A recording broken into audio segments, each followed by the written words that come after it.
और प्रयागराज से बड़ी खबर है, इलाहाबाद हाई कोर्ट से बड़ी खबर है। हाई कोर्ट ने धनंजय सिंह को दी है जमानत। 7 साल की सजा के मामले में जमानत मिली है। जौनपुर एमपी एमएलए कोर्ट ने दी है सजा और इसमें जमानत मिल गई है। नमामि गंगे प्रोजेक्ट मैनेजर के अपहरण का आरोप था जो सिद्ध हुआ और एमपी एमएलए अदालत ने 7 साल की सजा सुनाई। अब हाईकोर्ट से जमानत मिल गई है। हाईकोर्ट ने सजा पर रोक लगाने से इनकार हालांकि किया है। मामले में धनंजय सिंह को फौरी राहत मिली है। इलाहाबाद हाईकोर्ट ने धनंजय को जमानत दे दी है। तो इस वक्त की बड़ी खबर आप बता रहे हैं। और हाईकोर्ट ने दरअसल धनंजय सिंह को फौरी राहत दी है, लेकिन सजा पर रोक लगाने से साफ तौर पर इनकार किया है। और अगर सजा पर रोक नहीं है तो चुनाव नहीं लड़ पाएंगे। दरअसल उनकी कोशिश थी कि वो चुनाव लड़े, लेकिन ठीक चुनाव के ऐलान के बाद उन्हें सजा हुई और 7 साल की सजा सुनाई गई।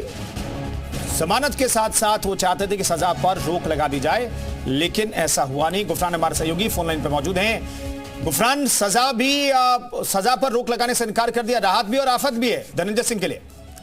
बिल्कुल, देखिए, ये धनंजय सिंह के लिए एक राहत की खबर यही है कि जमानत पर अब वो जेल से बाहर आ जाएंगे, लेकिन चुनाव वो नहीं लड़ पाएंगे क्योंकि 7 साल की जो सजा एमपी एमएलए कोर्ट जो जौनपुर ने उनको दी थी, उस सजा के चलते हाई कोर्ट ने उस पर सजा पर रोक नहीं लगाई है। यही वजह है कि वो अब चुनावी मैदान में सीधे तौर पर तो नहीं उतर सकेंगे, लेकिन हाँ, जेल की सलाखों से बाहर आने का जो आदेश है इलाहाबाद हाईकोर्ट ने पारित किया है। तो सीधे तौर पर ये धनंजय सिंह के लिए जहां राहत भरी खबर है, तो दूसरी आफत वाली खबर यह है कि जो सजा है उसको नहीं रोक लगाई है। अब सजा के लिए जो रोक लगाने को लेकर के वो उनका आगे का जो फैसला होगा, माना यह जा रहा है कि सुप्रीम कोर्ट में जाएंगे, सुप्रीम कोर्ट में अपील दाखिल करेंगे, लेकिन हाँ, जेल की सलाखों से धनंजय सिंह बाहर आ जाएंगे। सीधे तौर पर चुनावी मैदान में जरूर नहीं रहेंगे, लेकिन हाँ, उनकी पत्नी चुनावी मैदान में है, तो जाहिर सी बात है पत्नी के लिए चुनाव प्रचार में धनंजय सिंह देखे जा सकते हैं। हालांकि हाईकोर्ट ने उनकी जो सजा पर रोक लगाने की जो मांग वाली याचिका थी उसको सीधे खारिज किया, लेकिन हाँ, जमानत पर उनको रिहा करने का जो आदेश है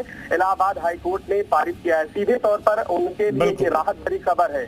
जी बिल्कुल, तो धनंजय सिंह के लिए राहत भरी खबर यह है कि उन्हें जमानत हाईकोर्ट ने दे दी है, लेकिन सजा पर रोक लगाने की जो मांग थी एमपी एमएलए अदालत ने जो सजा सुनाई 7 साल की, उस पर रोक लगाने की जो मांग थी उसे हाईकोर्ट ने फिलहाल नहीं माना है, लेकिन जमानत जरूर दे दी है। तो रिहा हो जाएंगे धनंजय सिंह, चुनाव प्रचार कर सकते हैं अपनी पत्नी के लिए, लेकिन खुद चुनाव लड़ने के योग्य नहीं है इस फैसले के बाद।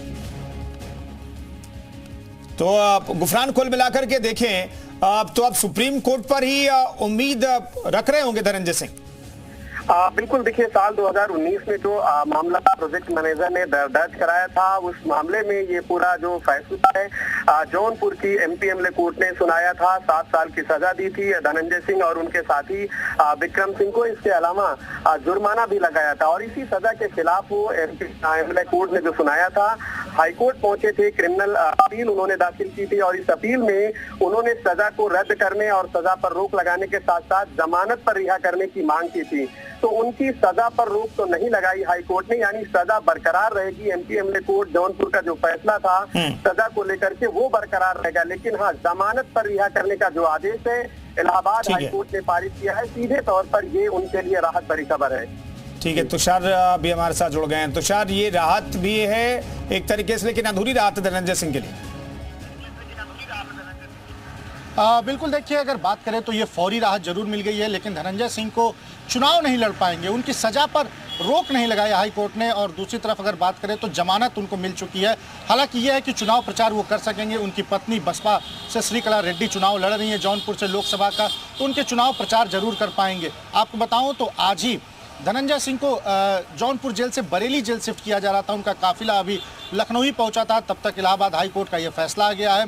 तो अब इलाहाबाद हाई कोर्ट ने जमानत उनको जरूर मंजूर कर ली है, लेकिन वो उनकी सजा पर रोक नहीं लगाई है।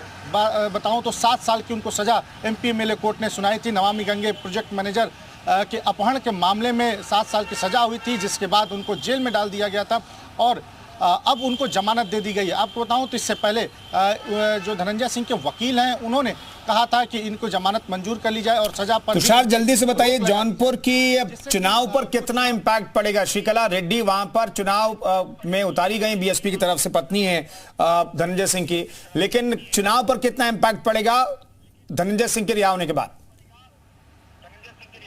बिल्कुल देखिए, पिछले 5 सालों से अगर बात करें तो धनंजय सिंह जौनपुर में काफ़ी सक्रिय हैं।